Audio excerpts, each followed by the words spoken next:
Video শুরুতেই বলছি পৃথিবীর সকল মাদেরকে আমার প্রণাম, অনেক অনেক ভালোবাসা জানাই। তো আজকে কিন্তু রোববার ছিল, আর রোববার দিন কিন্তু সবাই জানো যে একটু স্পেশাল মেনু হয় চিকেন। তো আজকে কিন্তু রান্না করেছিলাম কি সেটা তোমাদের সাথে শেয়ার করতে চলে এলাম। মশাই তো বাজার দিয়ে চলে গেল, আর সকালে টিফিনে করেছিলাম এই যে আলুর চোখা আর গরম গরম মুসুরির ডাল সেদ্ধ। আর আমি জানো তো যখনই চিকেন করি তখনই কিন্তু চিকেনটাকে 7 থেকে 8 বার ধুই, আর এইভাবে লেবু চিপে মাখিয়ে রাখি, আর একটু উষ্ণ গরম জলে ধুই।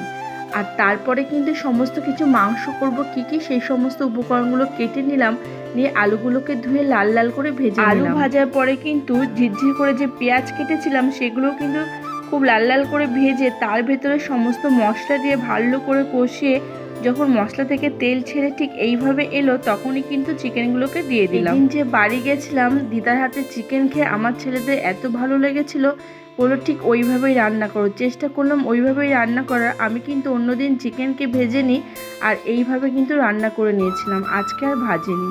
করেছিলাম আমের চাটনি, আমগুলোকে ভালো করে কুড়িয়েছিলাম, কেননা এখন না আম প্রায় পাকার সিজন এসে গেছে, এই জন্য কিন্তু গলতে চায় না বলে আম একটু কুড়িয়ে তারপরে কিন্তু আজকে চাটনি করেছিলাম।